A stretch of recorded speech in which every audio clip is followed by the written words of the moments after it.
Roosevelt, South Caloocan, Malabon at Navotas. Erwin, narito ang ilang pahayag ng Maynilad. Hindi kakayanin ng planta yung ganon kalabo na tubig. Masasakripisyo yung quality at quantity ng mapoproduce namin at posible rin na magkaroon ng damage or effect yon sa treatment plant natin. Erwin, sinisiguro naman ng Maynilad na malinis at maaaring gamitin ang mga tubig na lumalabas sa gripo kahit medyo malabo ang mga ito. Kaya pwedeng lagyan na lang ng puting tela ang mga gripo para salain nga itong dumi o di kaya pakuluan na lang ang tubig kung balak itong inumin. Erwin? Alright, maraming salamat sa iyo, Michelle Orosa. Tama yung sinabi mo, kailangan nga siguro pagpakuluan yung tubig kung nagdududa kayo or let it simmer down. Pagkakuha ninyo, hayaan nyo muna sa isang tabi hanggang bumaba yung mga sediments. Tol Rafi. Okay, salamat Tol Erwin. Sa dami ng nasalanta ng ulang hatid ng habagat, ang ilang mga politiko, sinamantalang sitwasyon sa pagpapapogi. Mga bossing naman, next year pa pong eleksyon na. Ang labo niya na. Sa pinsalang dulot ng masamang panahon, marami sa ating mga kapatid ang nangangailangan ng tulong. Kaya naman, mga opisyal dapat always to the rescue. Pero, kailangan pa bang ibandera ang kanilang mga muka sa tawag ng tungkulin? Sa lalawigan ng Masbate, ang mga lata ng sardinas na binibigay sa mga nasalanta, binalutan ng muka ng kanilang gobernadora at congressman. Ano ba yan? Kung sikat ang bigas na Angelica at Hasmin, sa lalawigan ng Zambales, may sariling bersyon, Jovo Rice. Ika nila para sa mga nasalanta. Sino ba itong si Jovo? Di ba't matunog ang pangalan na yan? Natatakbo sa pagkakongresista? Sa Cavite naman, ang mga sasakyang pangsagip sa mga nasalanta, mukha rin ng mga politikong bida. Ano ito? Maaga pa ang kampanya. Okay, tuloy pa rin ang pagbuhos ng ulan sa Pampanga. Kaya naman, mala-water world pa rin ang eksena. Naroon ngayon si Romel Lopez para bigyan tayo ng pinaka-latest update. Romel, kumusta na dyan? Yes, Roger, lubog pa rin nga sa tubig baha ang maraming bayan dito sa lalawigan ng Pampanga. Partikular na itong bayan ng Santo Tomas na sinasabi ng pinakagrabing tinamaan ng pagbaha dito sa lalawigan, lalo na't isang diking malapit niya o mismo dito sa bayang ito ang basag sa malapit dito sa barangay San Matias. Ganon din isang malapit ding dike dito sa bayan ng Santo Tomas yung nabasag sa bayan naman ng Minalin. Kaya naman talagang umabot pa ng lampas tao kagabi yung tubig baha sa ibang lugar dito. Tinataya namang nasa may 40,000 mga kababayan natin dito pa lang sa bayang ito ang direktang namumroblema ngayon at apektado dito nga sa pagbabaha sa lugar.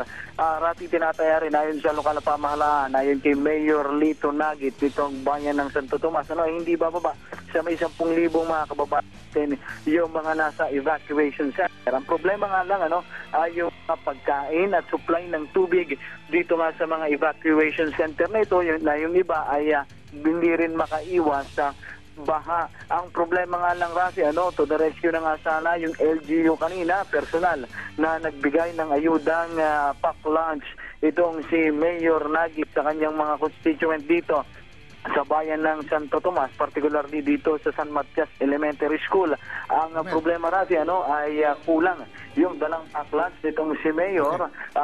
Higit kasi sa 100 pamilya yung naroroon pero wala pang 100 nga yung nadala nito na pack lunch. Kaya naman yung ibang mga kababayan natin ay nagmarakulyo at nagalit dito kay Mayor. Ito naman si Mayor ay humihingi ng pangunawa at paumanhin doon sa mga kababayan natin. At sabi nga niya, sana maunawaan nila na nais man niya ang tulungan lahat. Ang problema kasi ay napakahirap pa rin marating ng tulong itong ang bayan ng Santo Tomas. Kaya naman humihingi na.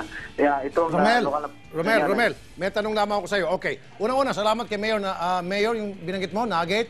At least kahit paano nag-distribute siya mga pagkain. Kaya lang kulang. Dapat next time, kayong mga politiko pag nag-distribute kayo mga pagkain, make sure na talagang sapat. Yun tuloy. Imbis na matuwa sa inyo, nagalit pa. Ngayon, nabanggit mo kanina, pagkain, palaging pagkain ang problema sa ating mga evacuation center. Wala ka ba nakikita dyan yung mga taga-DSWD na nagpapamumbun ng mga pagkain o dahil hirap maka-penetrate yung mga taga-DSWD sa mga evacuation center dahil lunod na sa baha yung paligid ng evacuation center? Tama ka dyan, Rafi. Dahil nga yung nakikita natin mga taga-DSWD na may dalang mga ticket o mga kupon ay pamimigay nila doon sa mga evacuees nga. Ang problema nga lang, hindi nila basta-basta marating itong mga lugar na ito, yung mga evacuation center. Isama pa rin, Rafi. May ilan pa rin tayong mga kababayan na ayaw pa rin iwanan yung kanilang mga tahanan na lalo nagpapahirap nga sa pagpapaabot ng tulong ng gobyerno sa ating mga kababayan. Kaya, Rafi, siguro itong pagkakataon din ito ay para manawagan din naman tayo sa ating mga kababayan na sa panahon nga ganito ng kalamidad at hindi natin ma-predict kung ano nga bang magiging lagay ng panahon throughout the day sa buong magdamag, siguro dapat makikooperate na rin sila doon sa ating mga lokal na pamahalaan at lumikas na. Kasi hanggang ngayon, kanina Rafi, bago natin yung site, ay meron pa rin tayong mga kababayan na although may mga second floor, yung mga bahay nila ay nag-insist nga sila na doon na lang sila mag-stay. Kaya lang nga, Rafi, hindi nga natin masasabi, lalo nga ulan. Nakala natin ganinang umaga, maayos na lagay na panahon dito dahil bagyang lumiwanag, pero pagpatakan na tanghali, Rafi, muli na naman bumuhos itong ulan at sa halip nga na tuloy-tuloy na mag-subside yung baha, ay sa aking tansya, ay parang na-maintain lang yung taas ng baha nito hanggang kahapon o kaninang madaling araw nung nagkandak nga tayo ng rescue operation. Rafi? Okay, maraming salamat, Romel Lopez. Magbabalik po ang T3.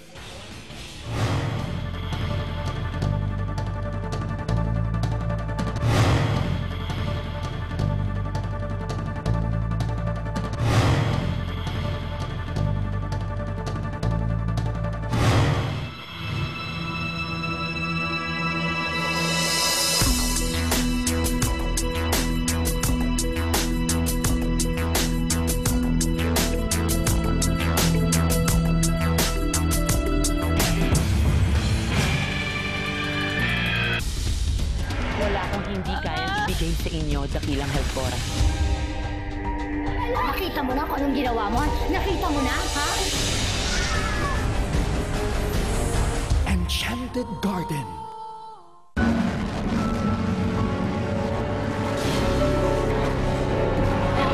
Bilis! Dalihan mo! May nakita ako, may magkakabanggaan! Yun ang banggaan, tapos mga-aksidente lahat! Nick, napanaginipan mo ba yun? Nakita ko, bigla na lang. Marami kami nakuhang article tungkol sa premonition ng tao sa isang disaster. Nakaligtas sila, pero namatay rin. Final Destination 4 sa Super Cineprom ng TV5.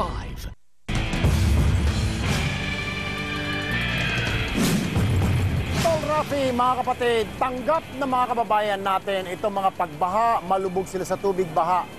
Pero kung ang pag-uusapan ay may mamatay o kaya ay may masaktan o mawala na kamag-anak, ibang istorya. Tulad na lamang ng isang lolo na natagpuang patay habang nakasampay pa ang kanyang bangkay sa isang pader. Hinala ng mga otoridad, namatay si lolo matapos malunod sa kasagsagan ng ulan kahapon. May live report mula Tulyahan ng ating kasamang si Edison Reyes. Edison.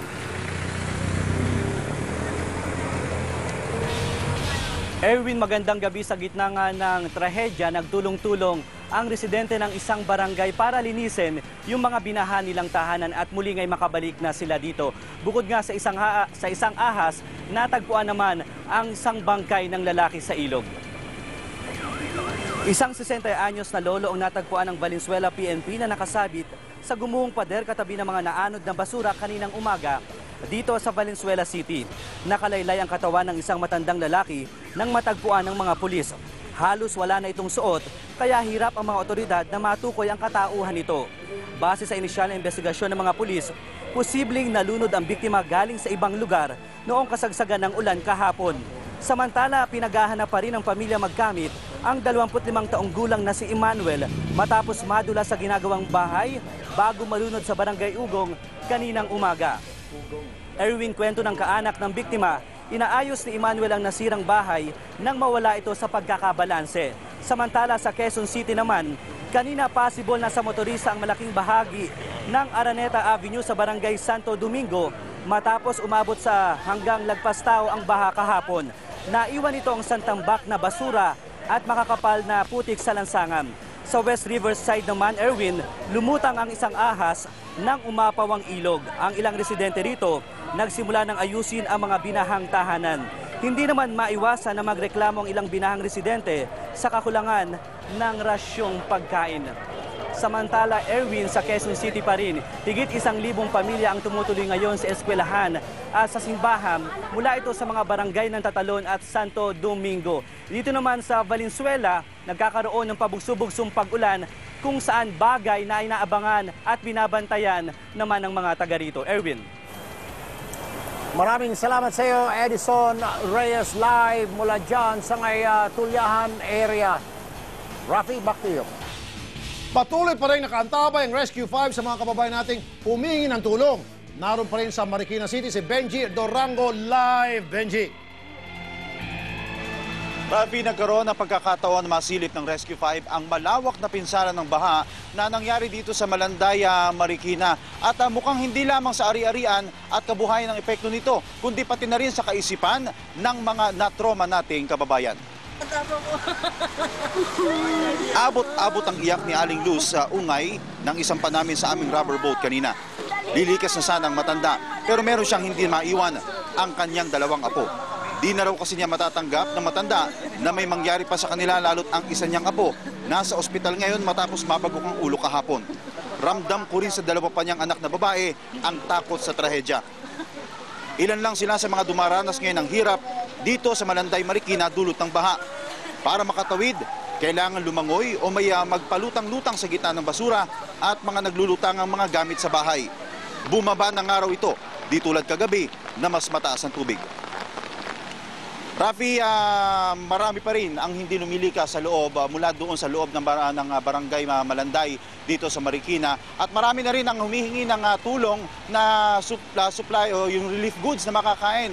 Pero kasunduan nila sa mga otoridad, ibibigay lamang ang relief goods doon sa mga evacuation center. Kaya itong mga ayaw na sana lumikas, mapipilitan ngayon na pumunta sa mga barangay para kunin ang supply ng kanilang makakain doon sa mga barangay hall. Rafi. Salamat, Benji Durango, live mula sa Marikina. Mayroon na pong partial list ng mga lugar na suspendido na ang klase bukas, Agosto 9. Sa Ateneo, walang pasok bukas, August 9. Ang lahat ng mga antas pati graduate programs.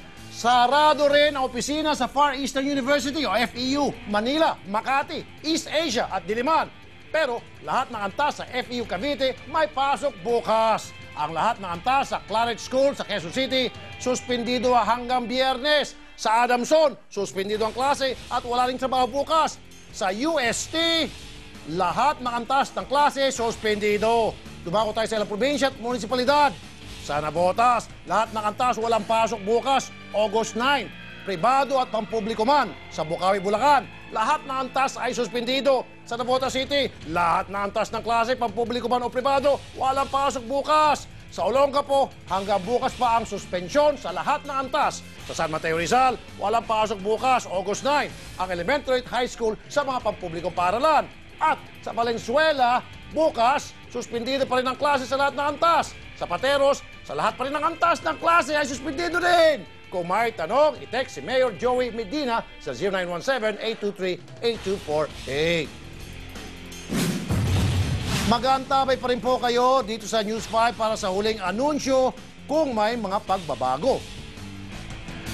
At yan po ang 30 minutong balitaan at serbisyo publiko. Ako po si Rafi Tulfo, sa ngalan ni Tol Erwin. Magandang gabi, Pilipinas. Susunod na po ang aksyon.